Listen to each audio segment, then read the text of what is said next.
నిన్న జగిత్యాలలో బి అశోక్ అనే ఒక దళిత బిడ్డ పొట్టకూటి కోసము ఆర్టీసీలో ప్రైవేట్ కాంట్రాక్టు సర్వీస్ నడపడం జరిగింది. వేణుగోపాల్ అనే ఓనరు, చుక్కా వేణుగోపాల్ ఓనరు, వారి దగ్గర ఒక ప్రైవేట్ డ్రైవర్గా ఆర్టీసీకి హైరింగ్ లో అశోక్ పనిచేస్తున్నాడు. ఆ వెహికల్ నెంబరు TS21T5006. సో అతను ఈ ఆర్టీసీ డ్రైవర్ గా ఉన్న సమయంలో ఇతను బ్యాచ్ నెంబర్ వచ్చేసి 41/03. ఇతను B Ashok batch number 41/03 PHP driver. ఇతను నిన్న పోతుంటే కాంగ్రెస్ పార్టీ వాళ్ళు, బీజేపీ పార్టీ ఇద్దరే, నేను గిచ్చుతా నువ్వేడు, లేకపోతే నేను గిచ్చుతా నువ్వేడు అని చెప్పి రెండు పార్టీలు ప్రజలను డైవర్ట్ భాగంగా నిన్న అడ్లూరి లక్ష్మణ్ కుమార్ ఒక మంత్రి గారై ఉండి, అక్కడ జగిత్యాల ఎమ్మెల్యే గారు సంజయ్ గారు ఇద్దరు ఉండి వాళ్ళు ధర్నా చేస్తున్నారు.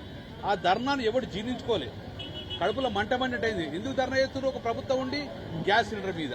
ఆ ధర్నా చేసినప్పుడు ఒక ఆర్టీసీ డ్రైవర్ అశోక్ అనే వ్యక్తి, నువ్వు మొదలు వాళ్ళ ఊరోళ్ళు కనబడ్డారు, వాళ్ళ కళ్ళ ముందు ప్రభుత్వం యొక్క వ్యతిరేకంగా కనబడ్డది.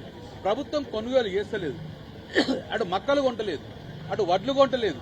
కాబట్టి వారి ఆవేదనను మొత్తం కూడా, వారి ఆవేదన ఆయనకు భూమి ఉన్నోళ్ళు తెలియదు, కానీ ప్రజల రైతుల ఆవేదన మొత్తాన్ని కూడా ఏమంటారు? ఒక వ్యక్తిని తిట్టలే, ఒక మంత్రిని తిట్టలే, ఒక ఎమ్మెల్యేని తిట్టలే, ఒక ఏ ప్రభుత్వం తిట్టలే.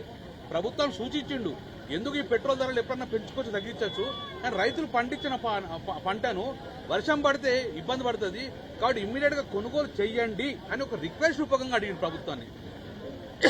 అతను ఏ పార్టీ కార్యకర్త కాదు, ఏ పార్టీ కండువా తీసుకోలేదు, ఒక ఆర్టిస్ట్ డ్రైవర్ గా మాత్రమే ఒక ప్రజల బాధను చెప్పడం జరిగింది. దానికి ఈరోజు ఎంత ఘోరం! అతను రెక్కాడితే డొక్కాడలేని కుటుంబం, 20,000 జీతగాడు, అతను సంపాదిస్తేనే కుటుంబ పోషణ, ఒక దళిత బిడ్డ ఆస్తులేరు. ఇమ్మీడియట్ గా ఆర్ఎం గారు ఆయనను సస్పెండ్ చేయమని ఆర్డర్ ఇవ్వడము, డిఎం జగిత్యాల గారు ఆర్డర్ ఇచ్చిన సస్పెండ్ రిమూవ్ చేయడం జరిగింది.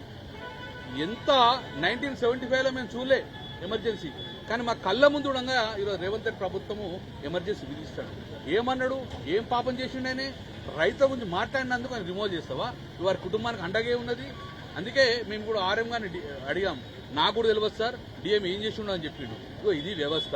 మేము ఒకటే బీఆర్ఎస్ పార్టీ పక్షాన డిమాండ్ చేస్తున్నాం, ఒకటే, ఒక పేద బిడ్డ, రెక్కాడితే డెక్కాడలేని కుటుంబంలో పుట్టిన వ్యక్తి బి అశోక్ను వెంటనే ఆ ఆర్డర్ క్యాన్సిల్ చేసి, సస్పెండ్ ఆర్డర్ క్యాన్సిల్ చేసుకుని ఇమ్మీడియట్ గా విధుల్లోకి తీసుకురావడం జరగాలని చెప్పి మేము ఆర్ఎం డిమాండ్ చేసినాం. ఒకవేళ మీరు ఇవ్వలేడు వరకు చూస్తాం, మీరు గిట్ట ఆయన రిమూవల్ సర్వీస్ తీసేసి మళ్ళీ రీఇన్స్టేట్ చేసి వాళ్ళ కుటుంబానికి అండగా నిలవకపోతే బీఆర్ఎస్ పార్టీ చూస్తూ ఊరుకోదు. ఇప్పటికే మా జీవన్రెడ్డి సాబుడంగా ఒక డిఎం కలవడం జరిగింది, వారు రిపెండ్ చేయడం జరిగింది. అయినా కూడా ప్రభుత్వం పెడచను పెట్టి ఈ రోజు సస్పెండ్ చేసింది. కాబట్టి మేము తీవ్రంగా దీన్ని బీఆర్ఎస్ పార్టీ ఖండిస్తాము.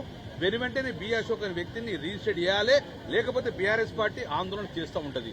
డెఫినెట్ గా ఆయన రీఇన్స్టార్ట్ చేసేదాకా బీఆర్ఎస్ పార్టీ పోరాటం చేస్తూనే చెప్పి మేము ప్రధానంగా ఆర్ఎం డిమాండ్ జరుగుతుంది. రేపటి చూస్తాము, మా గౌరవ కేటీ రామారావు కూడా ఎప్పుడు జరుగుతుంది. ఒకవేళ రీఇన్స్టేట్ అయిపోతే డెఫినెట్ గా బీఆర్ఎస్ పార్టీ ధర్నా చేస్తుంది, డెఫినెట్ గా వారికి అండగా ఉంటుంది.